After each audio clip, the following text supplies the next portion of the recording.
Hello दोस्तों, मैं अंजू आप सभी का अपने यूट्यूब चैनल अंजू अविद्या पर स्वागत करती हूँ, अभिनंदन करती हूँ। आज मैं आप लोगों को अजा एकादशी की कथा सुनाऊंगी जो आने वाली है।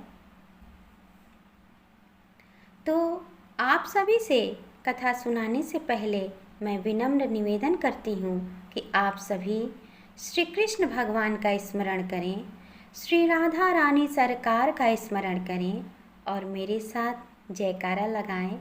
बोलिए श्री कृष्ण भगवान की जय, राधा रानी सरकार की जय।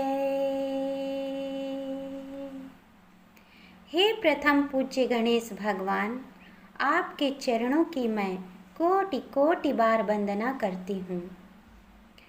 आप मेरी इस कथा को कहने में सहयोग करें।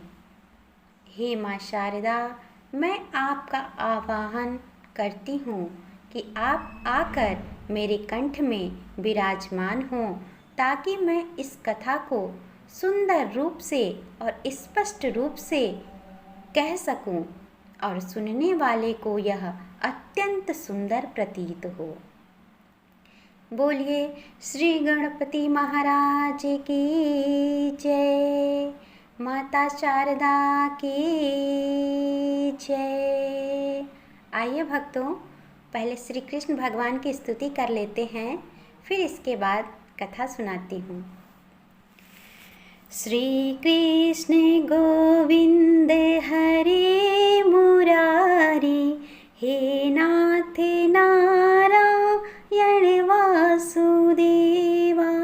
श्री कृष्ण गोविंद हरे मुरारी, हे नाथ नारायण वासुदेवा। गोविंद गरुड़ ध्वज प्राण प्यारे, गोविंद गरुड़ ध्वज प्राण प्यारे। हे नाथ नारायण वासुदेवा, हे नाथ नारायण वासुदेवा। श्री कृष्ण चैतन्य प्रभु नित्यानंद, श्री कृष्ण चैतन्य प्रभु नित्यानंद। हरे कृष्ण हरे राधा गोविंदा, हरे कृष्ण श्री राधा गोविंदा। श्रीमन्नारायण नारायण नारायण, श्रीमन्नारायण नारायण नारायण। भजमन्नारायण श्री हरे नारायण, भजमन्नारायण श्री हरि नारायण। गोविंद जय जय, गोपाल जय जय, गोविंद जय जय, गोपाल जय जय। राधा मुकुंद हरि गोविंद जय जय, राधा मुकुंद हरि गोविंद जय जय।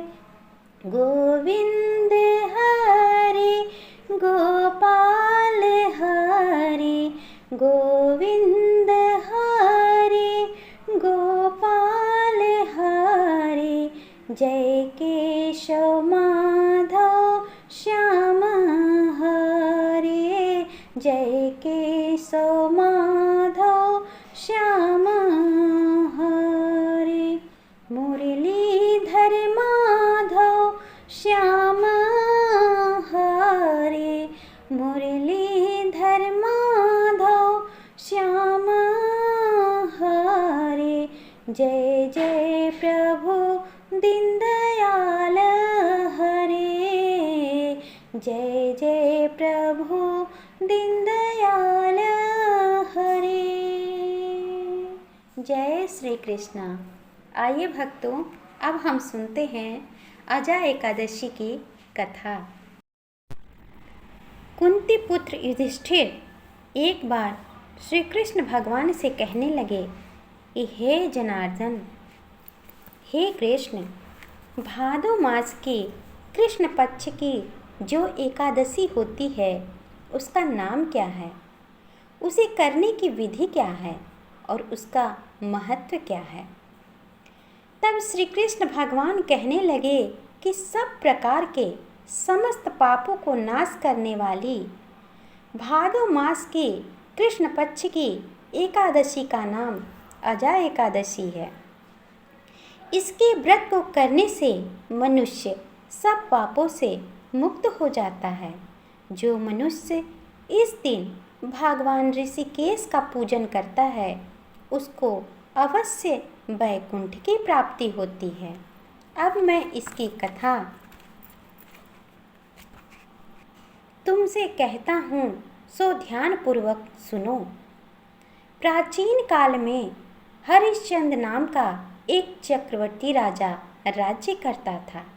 उसने किसी कर्म के वशीभूत होकर अपना सारा राज्य व धन त्याग दिया, साथ ही अपनी स्त्री, पुत्र और स्वयं को भी बेच दिया।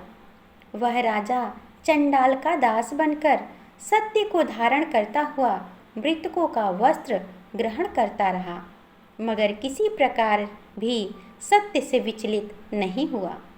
कई बार राजा चिंता के समुद्र में डूबकर अपने मन में विचारने लगता कि मैं कहाँ जाऊँ, क्या करूँ जिससे मेरा उद्धार हो। इस प्रकार राजा को कई वर्ष बीत गए।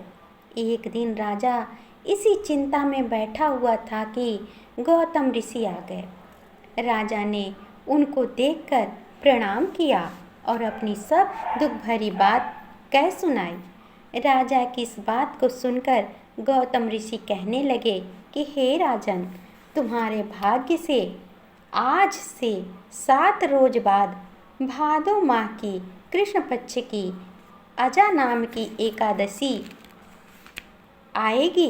तुम विधि पूर्वक उसका व्रत करो। इस व्रत के पुण्य के प्रभाव से तुम्हारे समस्त पाप नष्ट हो जाएंगे।